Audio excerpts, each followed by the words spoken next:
What up, y'all? Welcome to the next episode of the Speaking Heat podcast, man. A big episode, big episode. We got breaking news. We're preparing for the pod. We got some breaking news going on. Let's really dive into it right now. Forget the intro. We literally were preparing for the pod and hopped on Twitter, and we see Michigan just fire Sharon Moore, man. Crazy. That's was not expected, obviously. It came out of nowhere. Out of nowhere. Just literally just happened. Looks like it was from an inappropriate relationship with a staffer. That's wild, man. We've seen all the coaching changes this year, but this is different. And now, my first thing is, what is Michigan going to do when it comes to a coach? And this is last minute. They got to look for somebody quick. I think I honestly could see Biff. Honestly, I could see them rolling with Biff Poggi really for like a year just to get a cycle. He's not the OC. He's an assistant. But he whenever Sharon Moore got suspended, he was the interim. But I mean, he's been in coaching for a long time. So he coached the first two games, right? It wasn't first two. It was somewhere in the middle. It was like the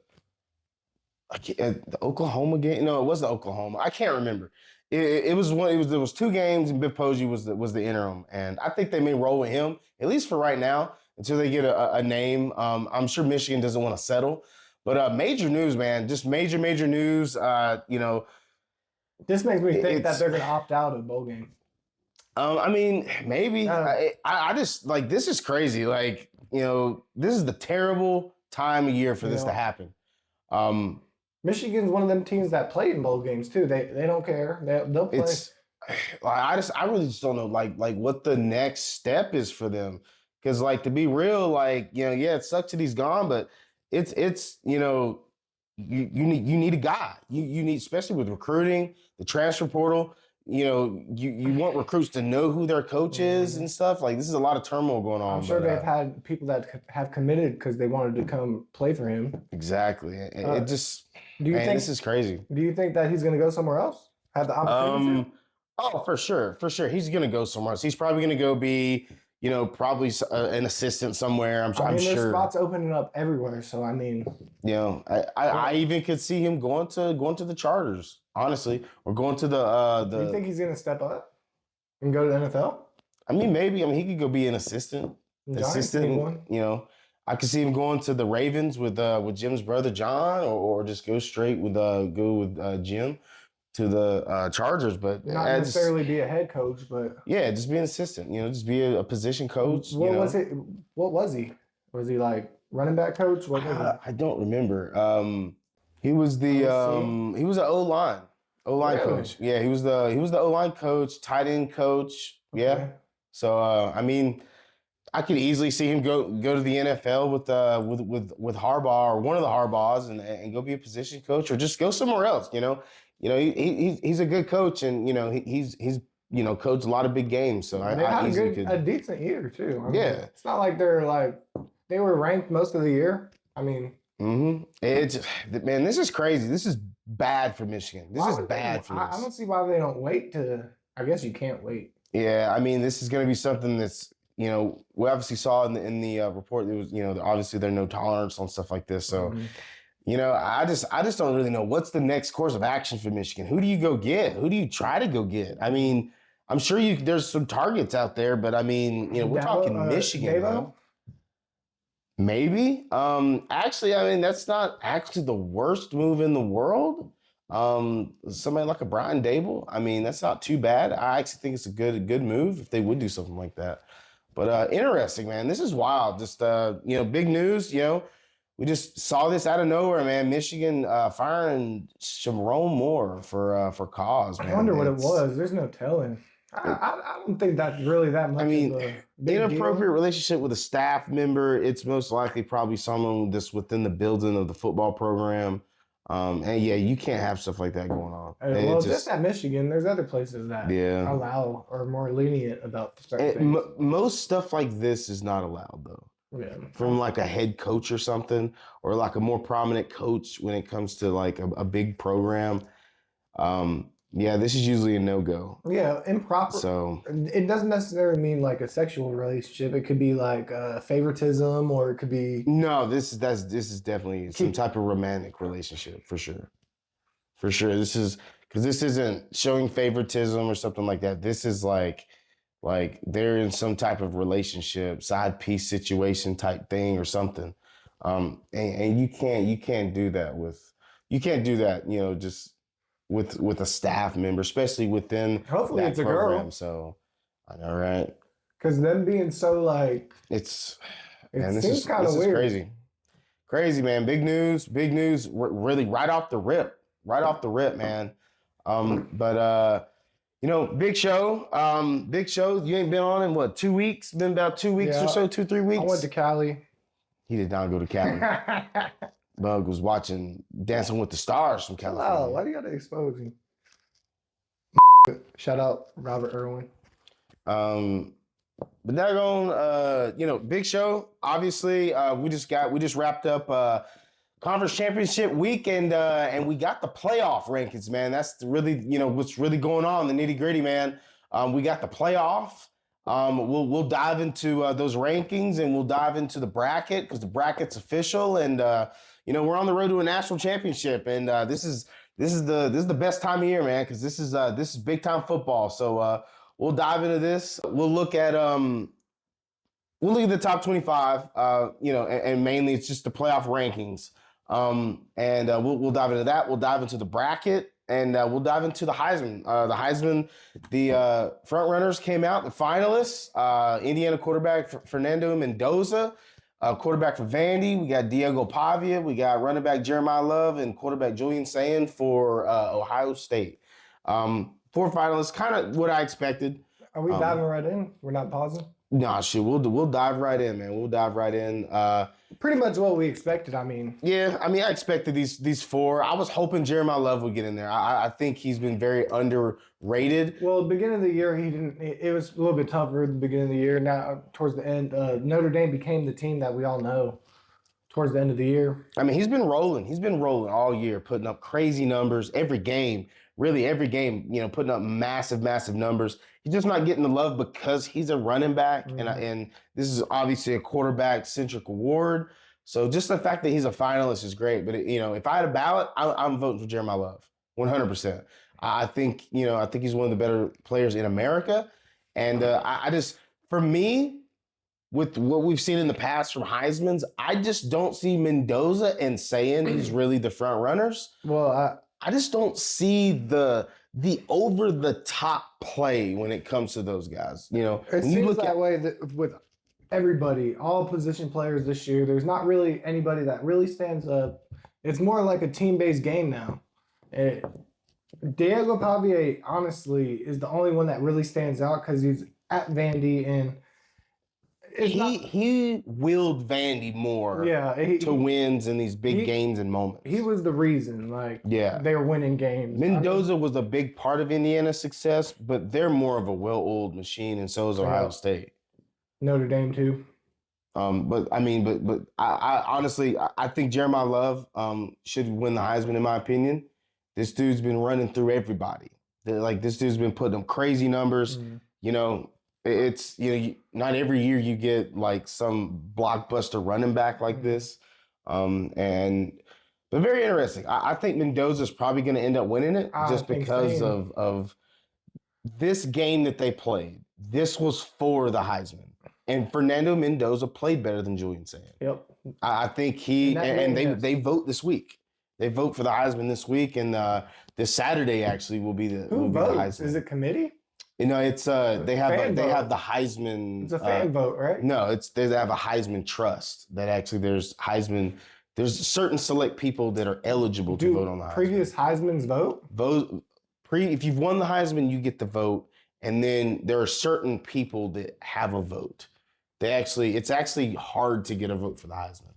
So media members. Do they also pick who's the finalist? I'm not sure. I think it could be that the top 4 vote getters or the top vote getters are the finalists. Because I think they've already voted. They've Who's voted? The committee, that certain committee? Or? Yeah, it's the previous Heisman winners and then select others So that, they that have a select vote. the candidates and they Yeah, also vote who. they basically just they vote and then they take the top vote getters and then they reveal the finalists and then they go to New York and then do the actual ceremony and reveal the Heisman. So Who do you think was fifth? um Gunner?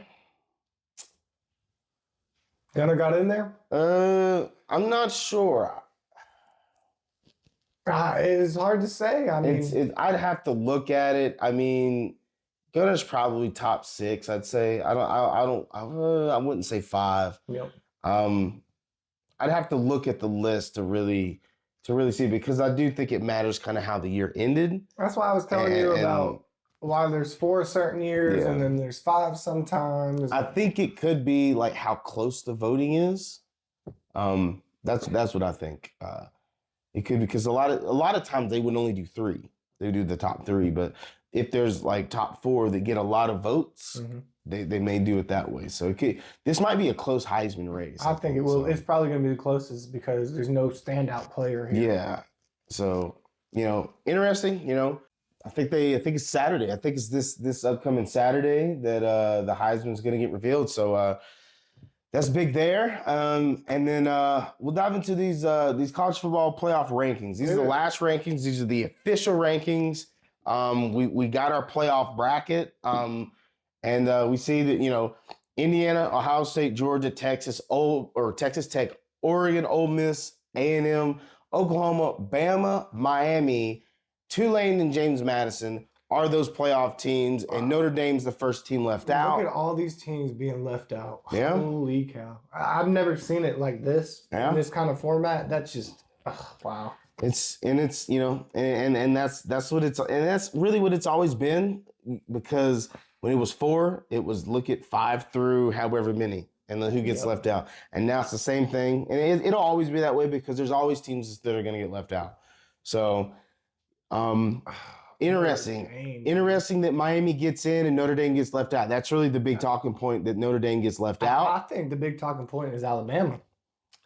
Kind of to a degree. It's the precedent that they set, and then they kind of already told you they're not going to hurt a team for losing a conference title game. No, but because what about you're one of the only other teams that are playing. So, BYU dropped 1 spot from losing to Texas Tech. Who's the 2-loss team in this bracket? 2-loss teams? Ole Miss? No? Oklahoma's a 2-loss team. Bama's a 3-loss team. Miami's a 2-loss team. Miami's a 2-loss team. Yeah. I mean, I don't see how the committee did that. I think Notre Dame got actually screwed this year. Well, I don't think the Miami Notre Dame argument is what's screwed. I think it's Alabama not dropping at all because Miami beat Notre Dame. So Miami's going to get in over Notre Dame. Clear cut. They're going to get in. They beat them. They beat them head to head straight up. My thing is, if BYU won against Virginia, Miami would not be in. Duke. Duke beat Virginia in the ACC title. Yeah, Miami would not be in. Not BYU, sorry. And I don't get how you have them ranked higher all year. Well, no. Yeah, they would still be in. They would still be in because Virginia would be right here and James Madison wouldn't get in. I don't see how you have Notre Dame ranked higher than Miami all year long. Yeah, and that was the controversy. And then both those teams do not play, and somehow Miami jumps over Notre Dame. It's just because. So what it tells me is that the committee thinks that Notre Dame is better than Miami. That's what that tells me. But when they're grading 2 teams, if you beat them, they're gonna put you ahead of them. I think the committee has certain things that they have to do. I think it has a lot to do with viewership of fans. That's why I think Alabama got in. No, Alabama got in because they made a conference title game. They're not going to drop a loser of a title game because you are playing in something. The SEC was so tight, though. And they're not going to hurt a team for playing in a game that everyone wants to play in. Everyone wants to play in a conference title game. That's special to be able to play in a conference title game. Yep. So I personally think that teams should be knocked if you lose a conference title game. I think you should be knocked a little. I think you should be knocked if you also get blown out. That's my thing. -3 rushing yards and the shitty performance Alabama proved on offense is just another part of that why I don't get it. I predicted, like in the last show, I predicted Bama would drop. I thought they would drop about 2 spots. They did. I thought Miami and Notre Dame would get in.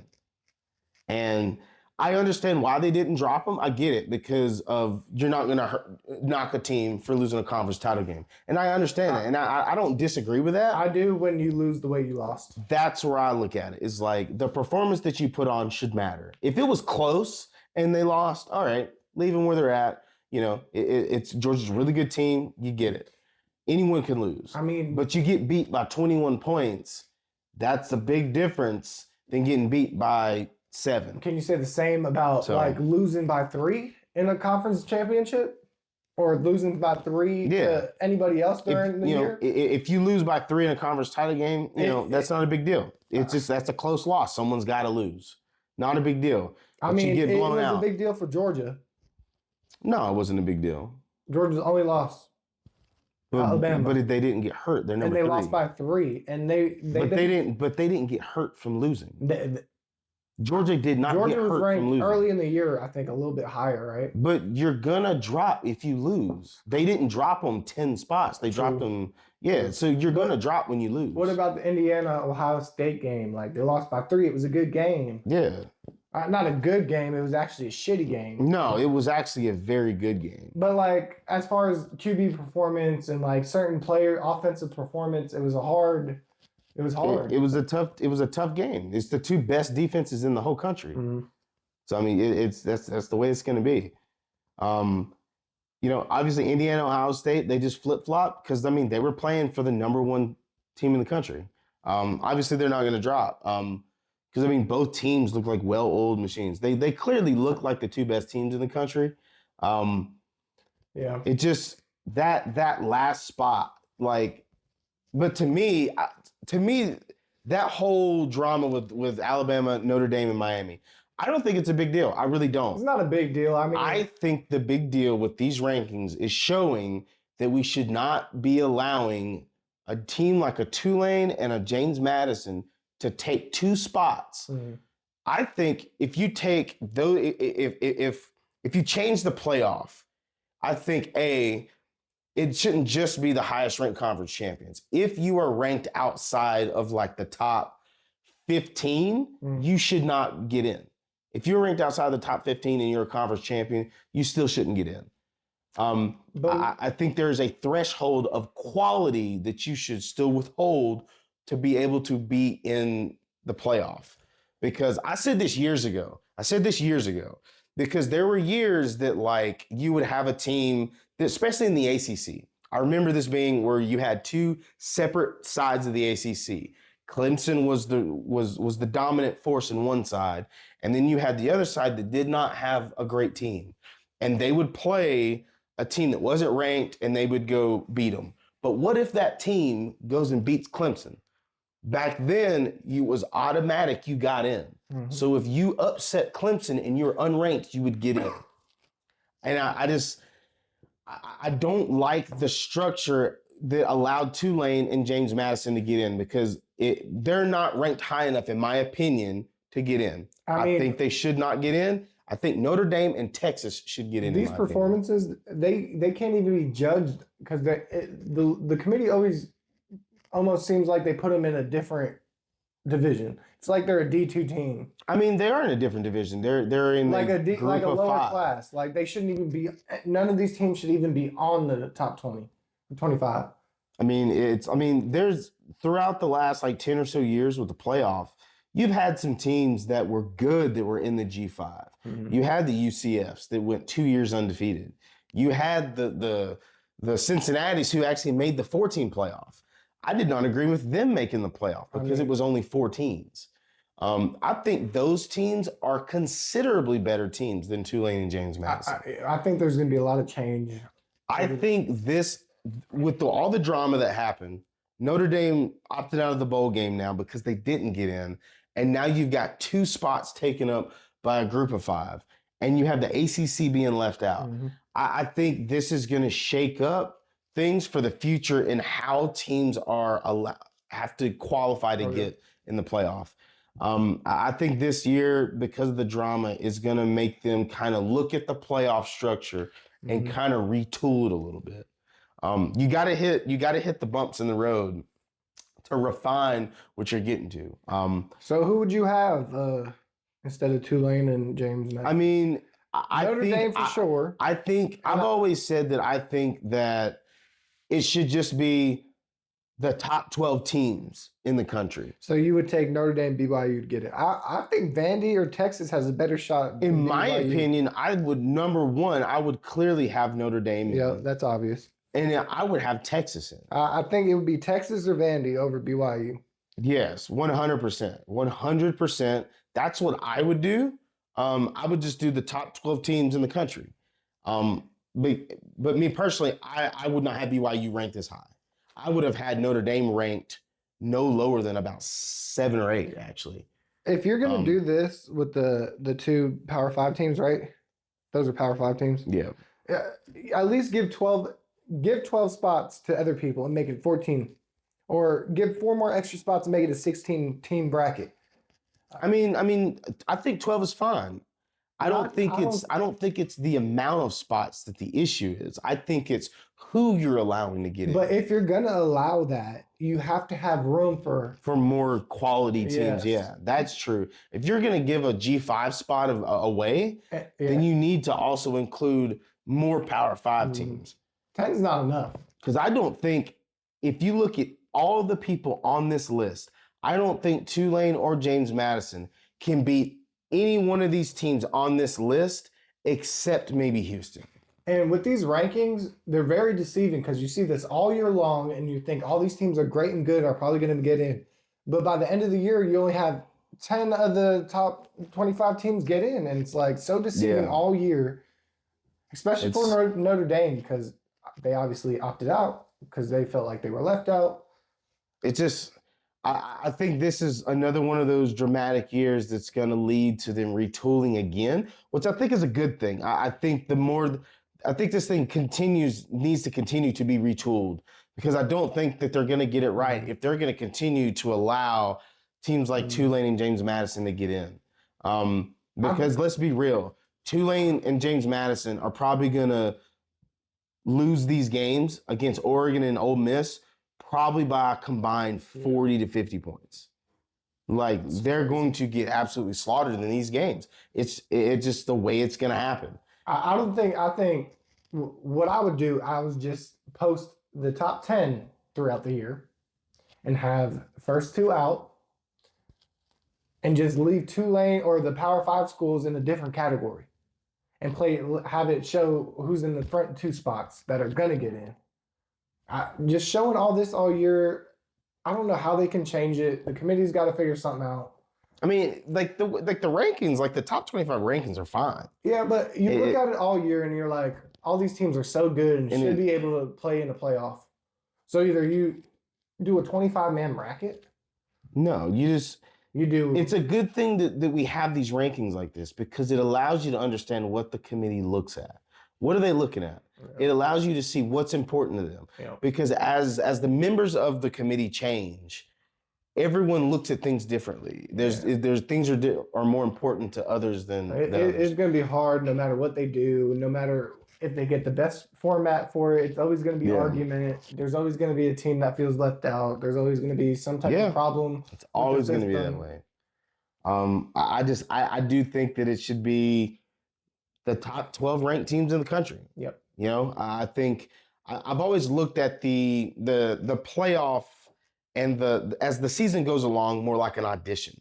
You are putting on performances throughout the year to show the committee, show the voters how good you are. You're going to go out and display how good you are. If you go play good teams or if you go play bad teams, you're going to go show how good you are. And then at the end of the season, they should vote who are the top 12 best teams by what was shown on the field. Very simple. And I think to a degree, like if you look at the top 10, I think the top 10 rankings are great. Yeah. I think the top. What was last year's drama? I think the top 25 is fine. Like, I like the rankings. I just don't like the way that these automatic bids are in the playoff selection process. I think it's terrible because you get Tulane and James Madison, and really it's normally one G5 team normally, but they get to leapfrog all these other teams in these rankings, and I think that is a disservice to all these other teams because Notre Dame easily, I think, could make it to the national championship. Texas has one of the best rosters in the sport, and if they got hot, could easily make a run. And I think Vanderbilt is good enough to beat someone in the bracket. Yep. So, Michigan, I think Michigan's always going to be Michigan too. I think Michigan had a chance. I mean, there's just so many teams. I think USC is good enough to beat someone in the bracket. I mean, the bottom half of the bracket does not look good. It's not great from a playoff perspective, but that's why you would only have the top 12. Mm-hmm. So, I mean, I think I'm not a fan of them allowing the G5 teams in there. But I mean, that's the process right now. I think they'll tweak it. I think they'll tweak it eventually. But very interesting, very, very interesting to see how that turned out. And really, what all this stuff's really about, man. We got the bracket here. Obviously, we see the seeding and the matchups, the first round matchups here. Very interesting. I love it. I is their name? Who? I can't think. I'm looking at Oklahoma. What? Bama. What? Texas A&M. Miami. What? Oregon. JMU. What? Texas Tech. What? Why does their logo look so great? What? Number one. Oh, Indiana. Indiana, Ohio State flipped. Georgia went up one. I mean, gosh, these first four teams, I think they were a lock from 2 weeks ago. 3 weeks ago, we knew this. Oh, yeah. Really, the thing I see that I really like with the bracket, number one, the Texas A&M Miami game might be the best game of the entire playoff. Oh, yeah, I love that matchup. I'd love that matchup. That's going to be an amazing game. I cannot wait for that. I think the other side of the board, too, Oklahoma or Alabama versus... the winner of that against Indiana? Indiana. Hey, I will say this, and this is might be a hot take. I think there's a clear argument to not have Oklahoma in this bracket, to not be a playoff team. Who are their losses? Oklahoma's offense is terrible. They lost to Texas or did they win? They did lose to Texas. And who else did they lose to? That was it? It was Texas. They've lost to a couple teams. They've lost a couple games. Oh, yeah. But yeah, I could easily see Oklahoma not being in here. That's like one thing as the season went on. Obviously, John Mateer broke his hand, and he's not been the same since. This offense has been terrible for the last 2 months. Well, he's a wounded warrior. I mean, they have the best defense in the SEC, and that's really what's won these games. They have a defense that could clearly win a national championship, but they cannot move the ball on anybody. You remember when Florida State got penalized because their QB got out? Yeah. Why wouldn't it be the same thing for them? Well, he's playing. He's playing. Yeah, he is playing. They're just not playing good. But he's not playing like. They're just not playing very good. Their offense is just not playing well. That's the thing I see. With this bracket here. Obviously, Ole Miss, JMU. They're gonna. I mean, not even talk about those. I mean, obviously, they're not going to win those games. Ole Miss is going to be interesting to see how they play without their head coach. I mean, yeah. Lane Kiffin going to LSU, like that's Charlie Weiss is still going to call plays, and a lot of those assistants that are going to LSU with Lane are staying to coach the playoffs. So that's a good thing for them. That's a big deal for them. So I don't think Lane not being there hurts them. Honestly. They've been off 2 weeks now too. Yeah, it's been almost 2 weeks. So I mean.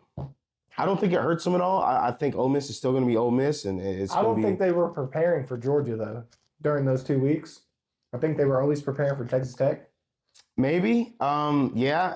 I mean, because Georgia's flipping spots. I mean, The way we beat Alabama, I definitely see why the committee did that. I'm sure they're probably looking ahead, obviously. I mean, Ole Miss already beat Tulane earlier in the year, so I think they have confidence in themselves to go pick up And I don't another like win. that either. Like, why are we watching bracket games that we've seen already?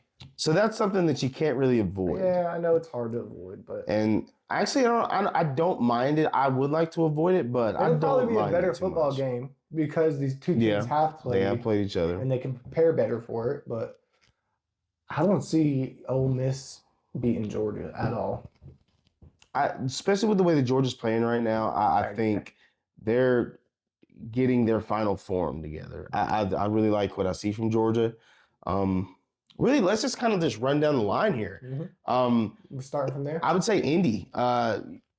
Really, I think they can clearly win the national championship. They have one of the better defenses in the country. Their offense is playing very well. They don't really have a weakness yet. That's the thing about them. I've not seen a weakness with this team. I could say they haven't played that many solid teams. They have had a lighter schedule than a lot of teams. And so that's part of it. But the way they dominate games shows who they are as a team and how good they are. And we know how good Ohio State is. And they just went and in certain ways dominated the game in certain ways. So they're 100% legit. And this being, they haven't ever had this. This is their first taste of college playoff and actual first place in what? I think I saw 150 years. Something like that. Yeah. Something I mean, they really. I think Indiana is one of the worst programs in history.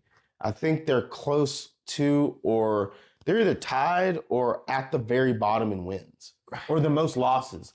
I think they have like the most losses out of any team in the country. I mean, Indiana's only been relevant for the past maybe 3 years, something like that. So I mean, this is history for them. New territory. I don't know how they're going to be able to perform in playoffs and sticky situations, and I don't know if they can handle the stress. If they can, we'll see.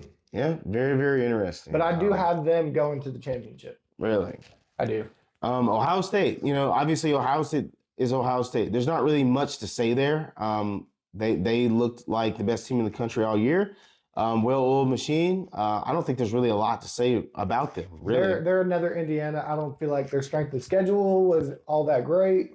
I mean, got lost in the conference championship. But when you're an elite team like that, it doesn't take a tough schedule to be great. I know. You always got to perform and you always got to get points. I mean, the spread is always. They're great. Ohio State's great.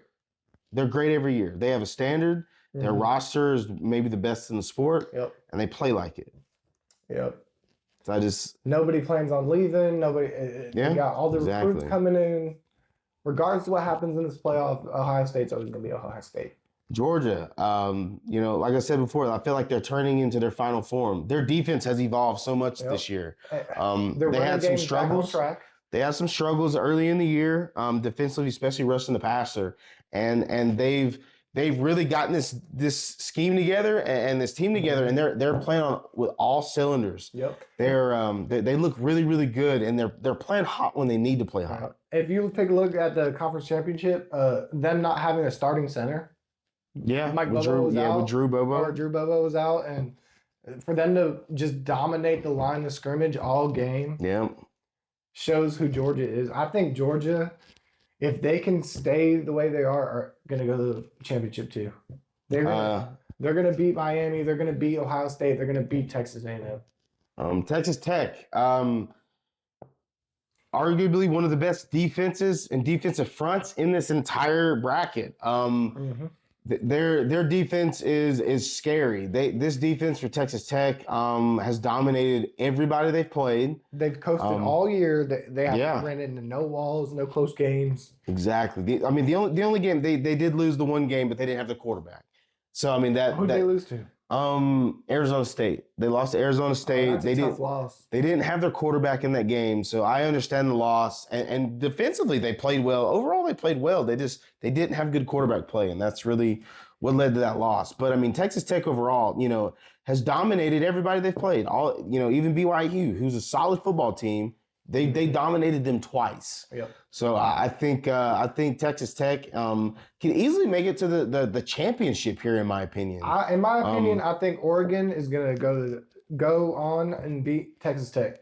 Really? Yep. I don't think so. I think Oregon's a team that slid under the radar all year. Not really shown what their playbook's going to be. I think they're going to open up in the playoffs. I think they're going to be a really good team. Now, as far as beating either Indiana, Alabama, or Oklahoma, I don't know how that's going to go, but I think they'll dominate Texas Tech. On their side of the bracket, I think they for sure beat Oklahoma. I think they can beat Bama. Indiana's probably going to be the hardest test on that side of the bracket. I think they can beat Texas Tech. Mm-hmm. I would not have them favored to beat Indiana or Texas Tech. I think this is going to be one of the closest spreads that we'll see. Is going to be Oregon, Texas, because Oregon is really still Oregon, dude. And they've slid under all year long, cruised on to 5th place at that. I feel like they kind of struggled in the middle of the year. But I think they kind of got it together and they really improved. So they ended the year hot and playing well. Ole Miss. Do you think they're going to lose to JMU? No. Sure? I think they beat JMU. You think by it's going to be a good game to watch? Should I turn it on? 4 touchdowns. I should turn it on, right? I'm going to watch the game because I want to see. You're going to watch the first fucking quarter. That's about it. Hey, you never know. I actually like JMU. I like their organization's real nice. I watched them in the American Championship or the Conference USA Championship. I like what I've seen. They played well.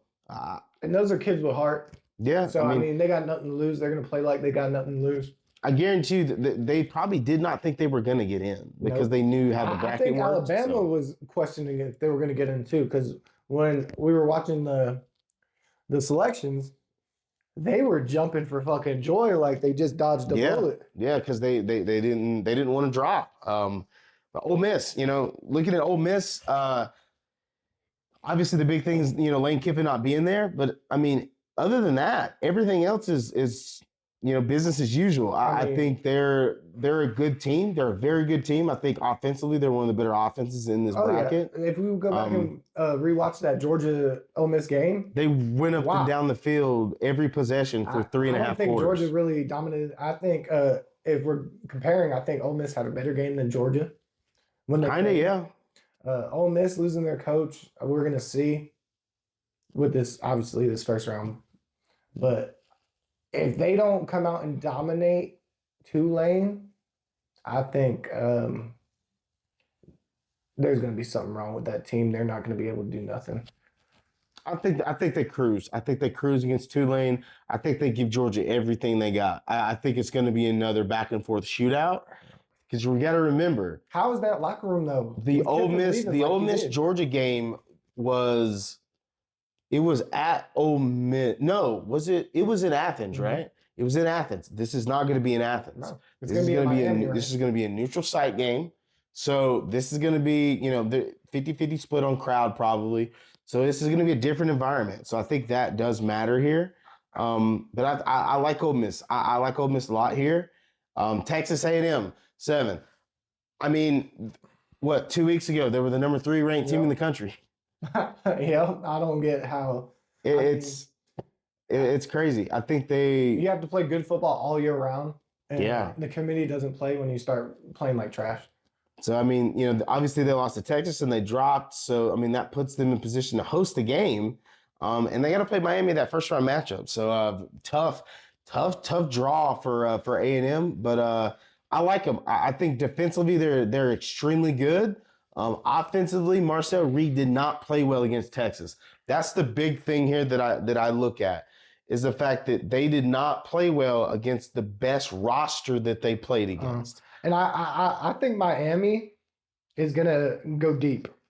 I think Miami's gonna play good football and go deep. I think Miami has everything they need to beat Ohio State in the second round if they get there. I do not think they even come close to it. I think Ohio State blows them out.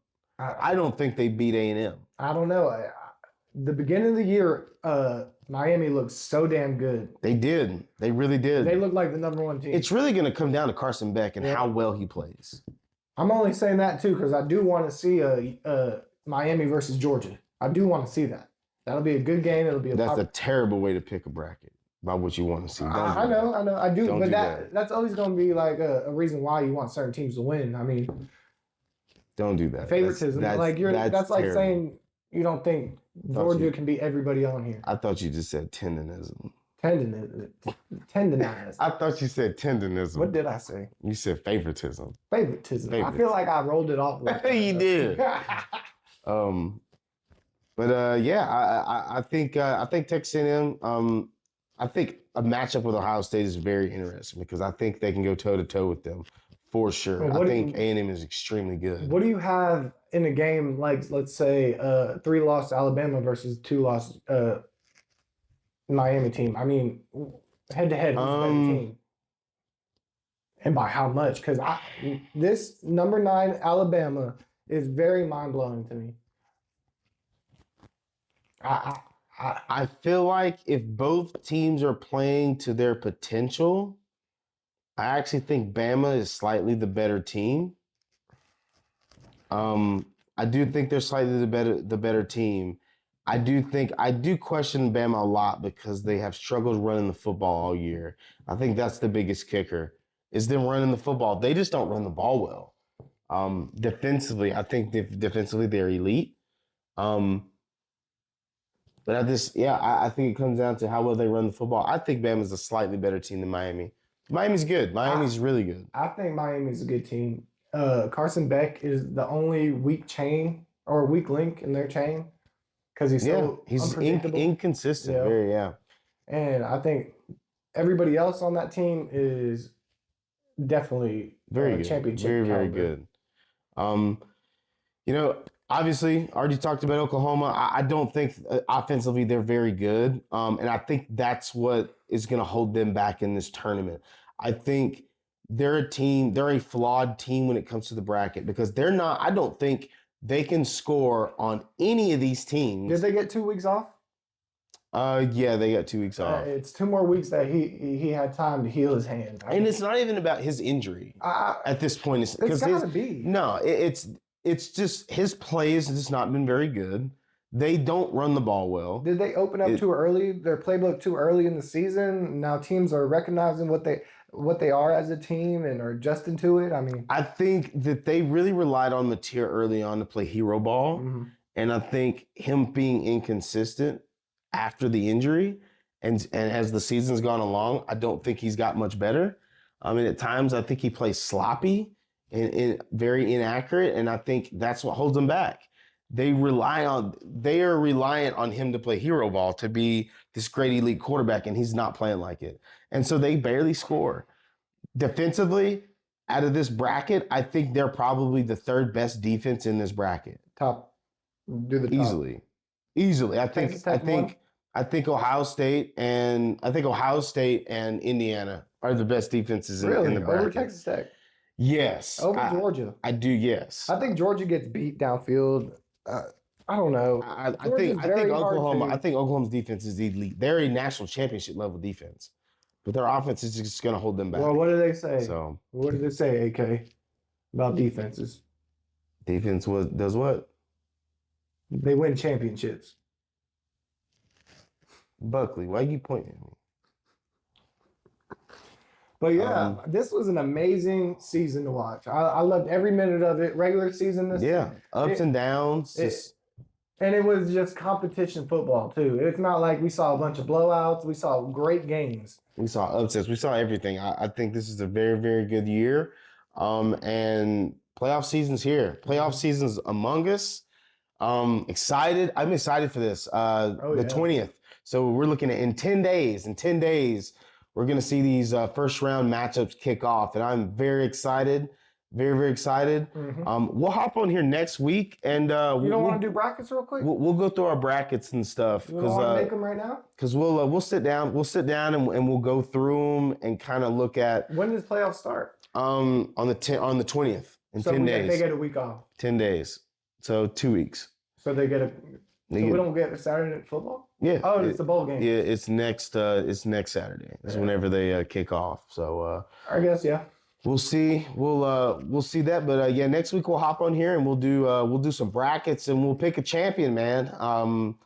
We'll go through this bracket and make our picks and we'll have a good time and get down to the nitty gritty, man. I'm excited for this playoff bracket. I do want to see him tweak it a little bit, but nonetheless, I'm excited. I'm excited to see these games take place. Anything else? Any final thoughts? I mean, besides it was a great season, besides the future is going to be full of great games to watch. I mean, I don't know.